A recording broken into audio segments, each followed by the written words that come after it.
So Ryan says he's accepted terms for Tank Davis fight. We got to get this BS figured out.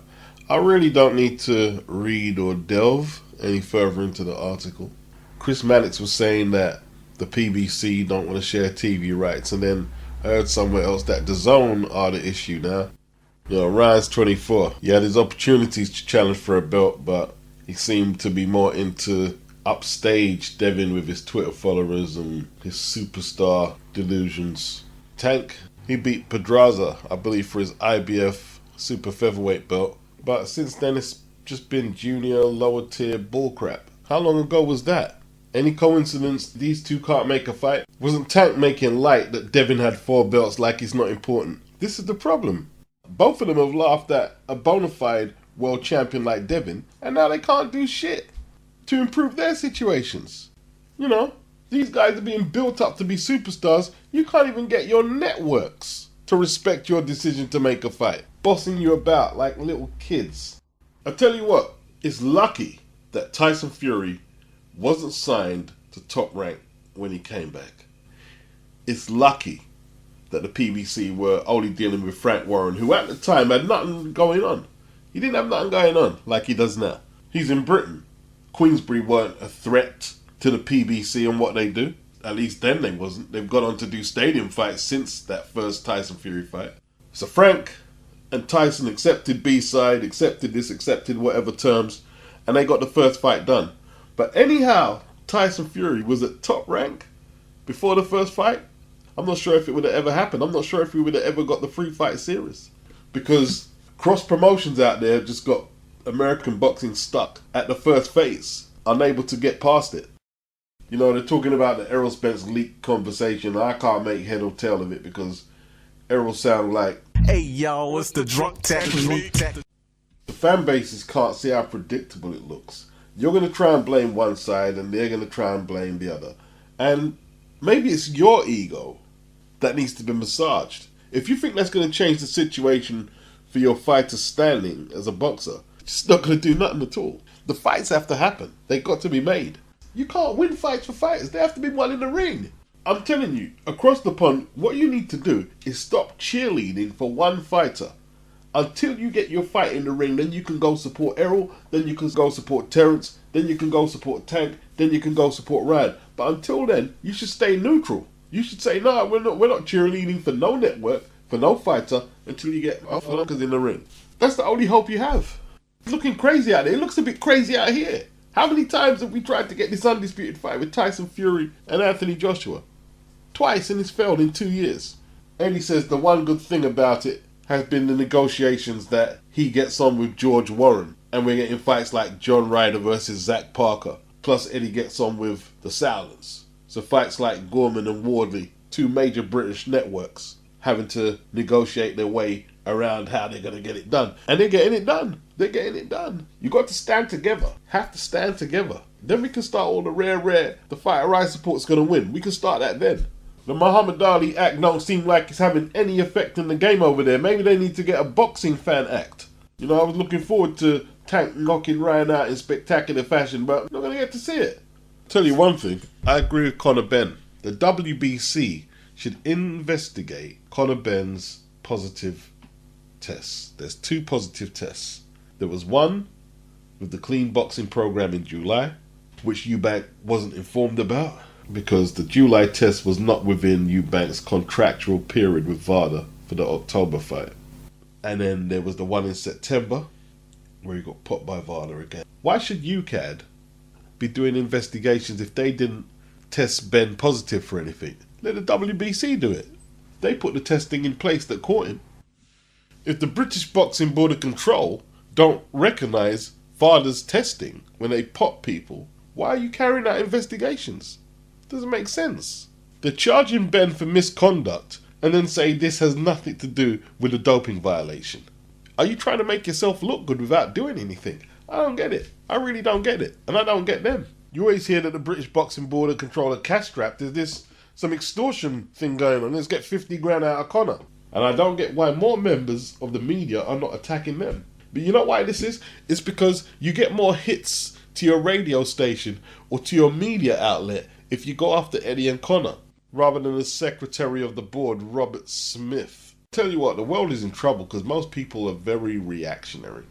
Most people are.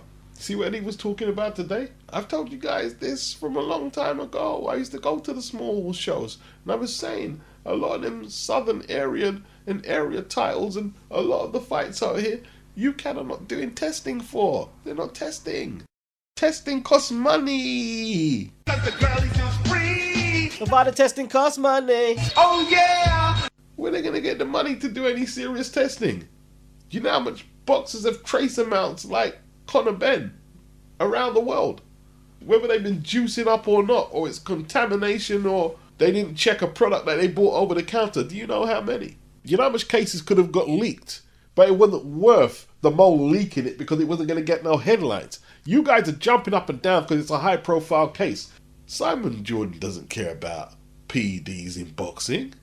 He cares about views on the channel. He used to do the same thing with football, just say controversial shit for views. You know, you can scream at Eddie Hearn all you like and say, oh, Beats is a fanboy. You're not saying anything about the sanctioning bodies because Conor's still ranked number 5 by the WBC, number 4 by the WBA, number 5 by the IBF, and number 4 by the WBO. Guess what? You see them high rankings he's got there? He could get a title shot next year because he hasn't been suspended, no ban, no nothing. That's why I said you need to focus on the British Boxing Board of Control. Do you know how much adverse findings end up in the bin because the trace amounts are that small that they can't prove that whoever was using what, if they was using it for performance enhancement? Do you know how much? Do you know if they was to pull up all adverse findings in all sports, sports would just crash under the volume of athletes with adverse findings alone? Do you know how much world title fights have been saved because they threw adverse findings in the fucking bin? Eddie reckons the British Boxing Board Control leaked it. Maybe they did, maybe they didn't. See, before the internet, some of us used to read boxing magazines, and I'm one of them. I have read accounts from journalists who have spoke about massive fights, I'm not going to disclose it, that went ahead and nobody saw the test results. They weren't even seen. Forget adverse findings, the test results weren't even seen.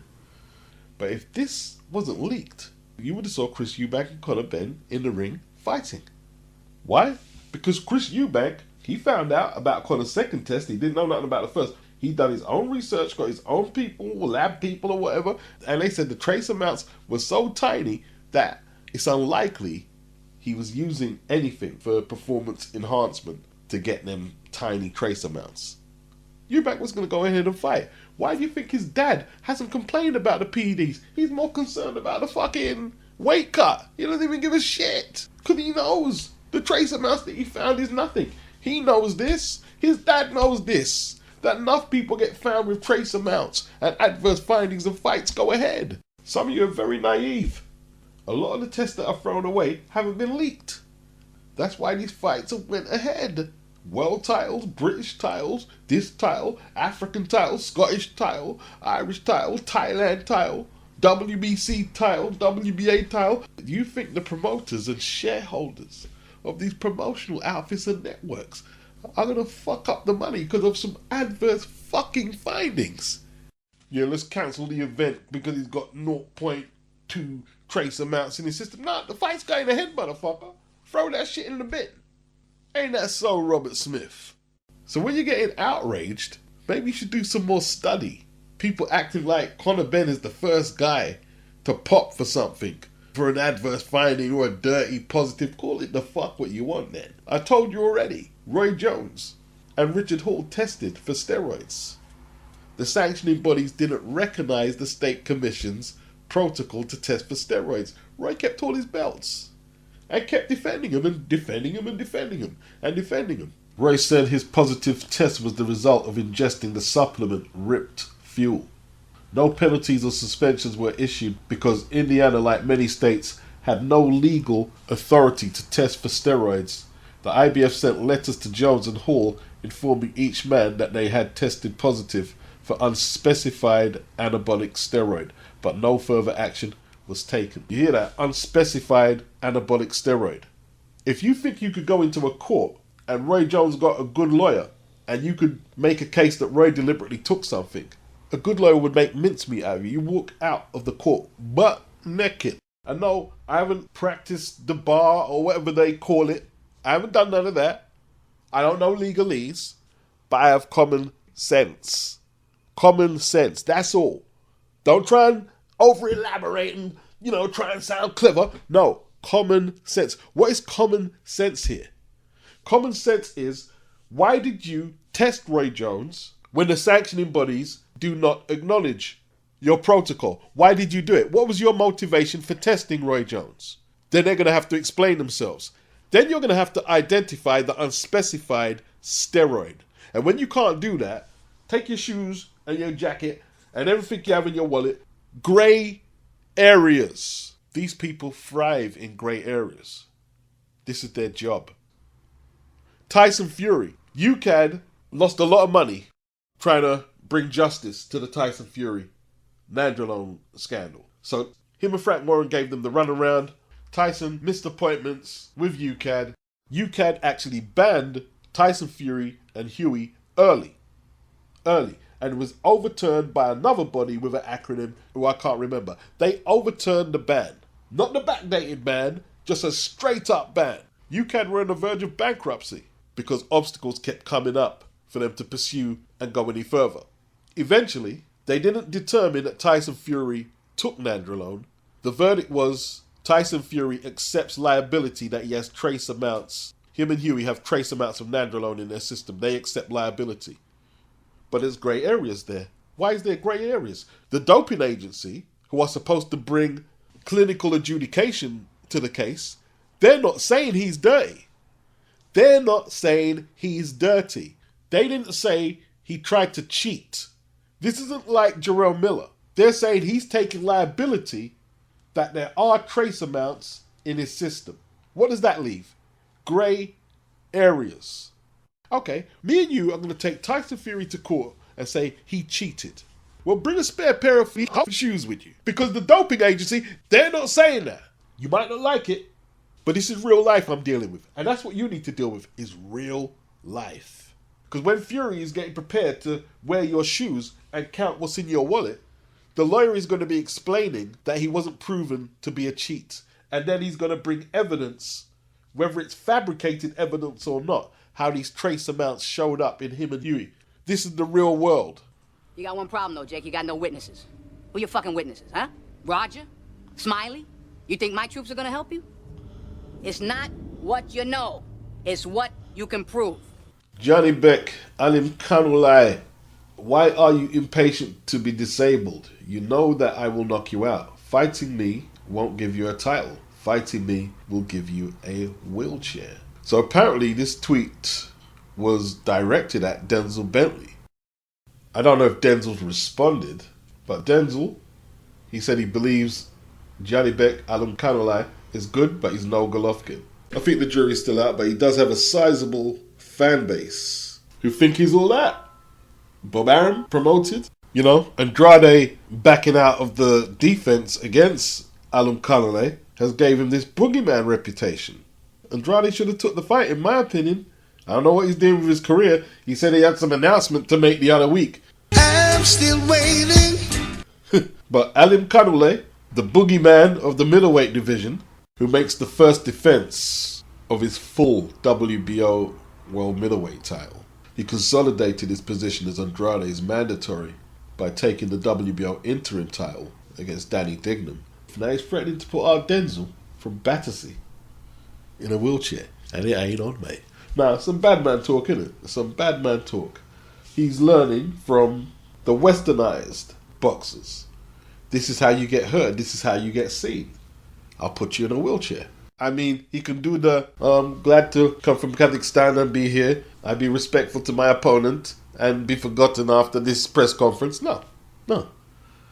He also wants to intimidate the shit out of Denzel as well. Wilder kicked up a bit of a storm when he's mentioned he wants to catch bodies. And it's not great language for the promotion of the sport. Let's keep it real. Wheelchairs, catching bodies, putting people in morgues. Language like that, PEDs, these are the type of things that drive away sponsors and conglomerates like the BBC. They're running now. They're on their toes after Connorgate, and they were going to get involved. And it's the kind of language that Headway, the charity for head traumas, will use against boxing. This is what I'm saying. Like, this is almost carry on from what I was talking with the Conor Ben situation. You might think, God, they're just snowflakes. Yeah, fair enough. To a degree, I agree with you. But these people have power to shut the sport down. You've got to represent the sport with its best foot forward every time, if possible. Wilder knows that. He's not a stupid man. But he got caught up in the moment and he said what he said. But it is the noble art, and it must maintain its nobility.